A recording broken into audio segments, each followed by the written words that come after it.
ایک سوال اور میں وہ یہ کہ خودکشی جو ہے وہ حرام ہے، خودکشی حرام ہے، اور مولا معصومین علیہ السلام کے متعلق ہم یہ جانتے ہیں کہ آپ کا علم وسیع ہے اور آپ کو اللہ نے وسیع علم دیا ہے، آپ علم غیب بھی رکھتے ہیں، اور یہ بھی کہا جاتا ہے کہ مولا معصومین علیہ السلام کو یا قتل کیا گیا تلوار کے ذریعے سے یا زہر دیا گیا، تو جو زہر دیا گیا تو زہر بوقت زہر کیا مولا معصومین علیہ السلام کو علم نہیں تھا؟ تو وہ نعوذ باللہ میں گستاخ کی مطلب قطعی مقصد نہیں، تو یہ جو کنفیوژن آتی ہے اس سے کیا مراد ہے؟ کیا مولا معصومین علیہ السلام اس وقت کس کیفیت میں، یہ کیا روایت اس میں ملتی ہے بالخصوص مولا حسن پاک علیہ السلام سے، جبکہ جو جوتا بنت اشس جو ہے نہ تو وہ حاکم ہے نہ ہی وہ اس کے بعد کوئی اثر و رسوخ ہے.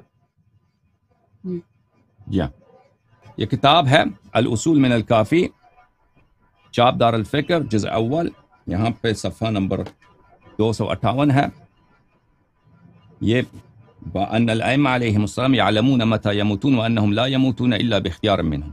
ائمہ علیہ السلام کو پتہ ہوتا ہے کہ کب ان کی موت ہوتی ہے اور وہ نہیں مرتے مگر ان کے اپنے اختیار سے. یہاں پر آپ کی خدمت میں عرض کرتے ہیں کہ حدیث نمبر 4 میں ملاحظہ فرمائیے. حدیث نمبر 4 میں راوی کہتا ہے کہ میں نے امام رضا علیہ السلام کی خدمت میں عرض کیا، ان امیر المؤمنین علیہ السلام قد عرف قاتلہ واللیلۃ التي يقتل فيها والموضع الذي يقتل فيه. بلی امیر المؤمنین علیہ السلام اپنے قاتل کو جانتے تھے، پہچانتے تھے، اور جانتے تھے کہ کس رات کو وہ قتل کیے جائیں گے اور کہاں کس مقام پر قتل کیے جاتے تھے. وقوله لما سمع سیاہ الاوزی فی الدار سوائح تتبعها نوائح. اور ان کا یہ فرمان جب انہوں نے بطخوں کو، مرغابیوں کو اپنے گھر میں دیکھا کہ وہ فجر کے وقت ان کو مسجد جانے سے منع کر رہے ہیں مرغابیاں، تو انہوں نے کہا سوائح، یہ شور کر رہے ہیں، تتبعها نوائح، ان کے شور کے بعد نوحے ہوں گے، یہاں پر گریہ ازاری ہوگا. تو ان کو بخوبی معلوم تھا کہ وہ موت کی طرف جا رہے ہیں. وقول ام کلثوم، اور حضرت زینب سلام اللہ علیہ نے ان کو کہا، ام کلثوم جو حضرت زینب سلام اللہ علیہ کا بھی کنیا ہے، لو صلیت الدار داخل الدار، لو صلیت اللیلۃ داخل الدار، کاش آج آپ ہمارے گھر میں ہی نماز پڑھیں. وامرت غیرک یصلی بالناس، اور کسی اور کو کہہ دیں کہ وہ نماز جماعت کرا دے آج. فابى علیہا، تو امیر المؤمنین علیہ السلام نے ان کی بات نہیں مانی. وکثر دخوله وخروجه تلك الليلة بلا سلاح، اور اس رات وہ بغیر کسی اسلحے کے باہر جاتے تھے اندر آتے تھے امیر المؤمنین علیہ السلام. كان هذا مما لم يجوز تعرضه، وقد عرف ان ابن ملجم لعنه الله قاتله بالسيف، كان هذا مما لم يجوز تعرضه. تو ان کو خود پتہ ہے کہ ابن ملجم ان کو تلوار سے شہید کر دے گا، تو یہ کیسے یہ جائز ہے کہ انہوں نے ایسا کیا ہے؟ ٹھیک ہے نا، اپنے قاتل کا بھی پتہ ہے، سب کا پتہ ہے. تو فرمایا ذالک کان، یہ سب آپ نے جو کہا یہ صحیح ہے.